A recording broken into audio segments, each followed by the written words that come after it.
Let's state the facts. The study was officially titled The Tuskegee Study of Untreated Syphilis in the Negro Male.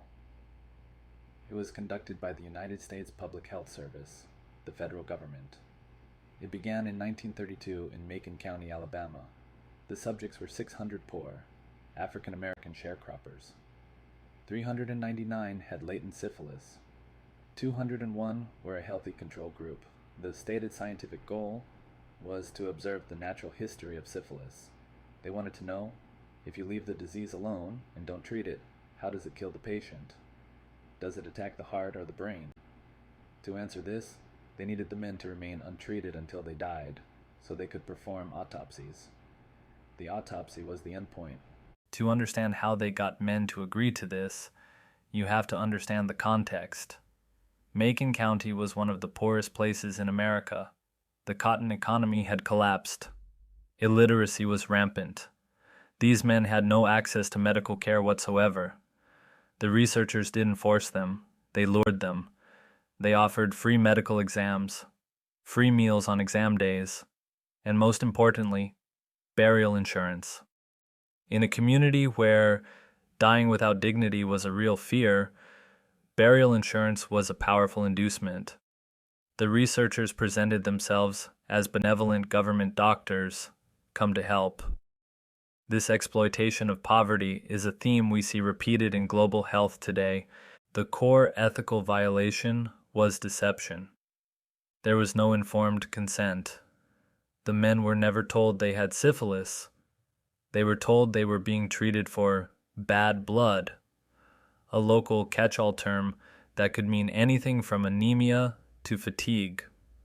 The doctors gave them placebos, aspirin and iron supplements, and told them it was medicine. When the doctors needed to perform painful spinal taps to check for neurosyphilis, they sent letters telling the men they had a last chance for a special free treatment. They framed a diagnostic procedure as a cure. Worse, the USPHS actively prevented the men from getting treatment elsewhere. They sent lists of the subjects' names to local doctors and draft boards, instructing them, do not treat these men. 1947 is the year the study went from unethical to criminal.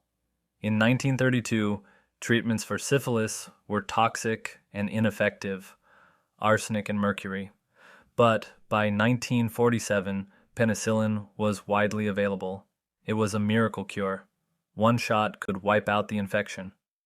At the same time, the Nuremberg Code was being written, establishing that human subjects must consent. The USPHS faced a choice: close the study and cure the men, or hide the cure to protect the data. They chose the data. They argued that giving the men penicillin now would interfere with the natural progression of the disease. They effectively decided that the scientific value of the autopsy was worth more than the lives of the men. We often think of this as a secret conspiracy. It wasn't. The researchers published 15 articles in major medical journals describing the study. The medical community knew. They read the papers and said nothing.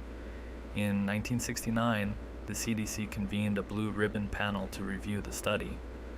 By then, the civil rights movement was in full swing, yet the panel voted to continue the study.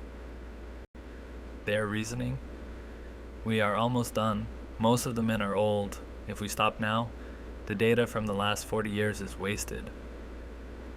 This is the sunk cost fallacy applied to human life. Institutional inertia, the desire to finish what you started, overrode basic morality. It took an outsider to stop it. Peter Buxton was a low-level social worker and investigator for the Public Health Service. He learned about the study and was horrified.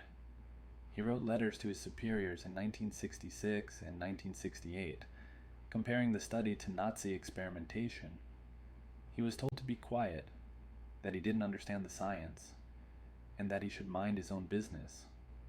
When the internal channels failed, Buxton went nuclear.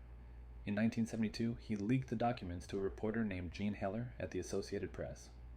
On July 25, 1972, the headline hit the New York Times: Syphilis victims in U.S. study went untreated for 40 years. The public outrage finally forced the government to stop. The aftermath was swift but inadequate. A class action lawsuit resulted in a $10 million settlement and lifetime medical care for the survivors and their families, ironically, finally giving them the care they had been promised 40 years earlier. Congress passed the National Research Act of 1974, which mandated institutional review boards, IRBs, for all federally funded research. But it wasn't until 1997, 25 years later, that President Bill Clinton offered a formal apology. He invited the handful of remaining survivors to the White House and said, "The United States government did something that was wrong. Deeply, profoundly, morally wrong.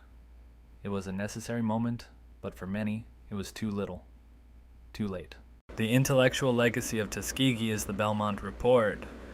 Published in 1979, this document is the Bible of research ethics. It established 3 core principles that every study must now meet. First, respect for persons. This mandates informed consent and protection for vulnerable groups. No more deception. Second, beneficence. The study must minimize harm and maximize benefits. You cannot watch people die just to see what happens. Third, justice. This addresses the selection of subjects. You cannot use poor black men to test a drug that will primarily benefit rich white people. The burdens and benefits of research must be distributed fairly. Every IRB application you ever fill out is essentially a test of these 3 principles. The cultural legacy is a profound, lingering distrust. When public health officials go into African American communities to promote the COVID vaccine or HIV treatment, they are often met with skepticism. Is this another Tuskegee? This is not paranoia. It is a rational response to historical trauma.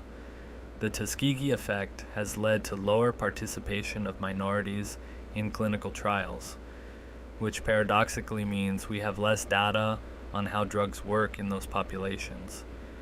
To repair this trust requires generations of transparency. We have to understand that when we ask for trust, we are asking a community to overlook 40 years of betrayal. To conclude, Lesson 3. Tuskegee teaches us that science without conscience is cruelty. It teaches us that good people, doctors, nurses, administrators, can participate in evil simply by doing their jobs and following orders.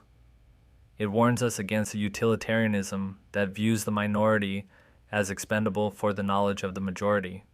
But Tuskegee was domestic. In the next lesson, we will see what happens when U.S. researchers take this mindset abroad, where the laws are looser and the subjects are even more vulnerable. We travel next to Guatemala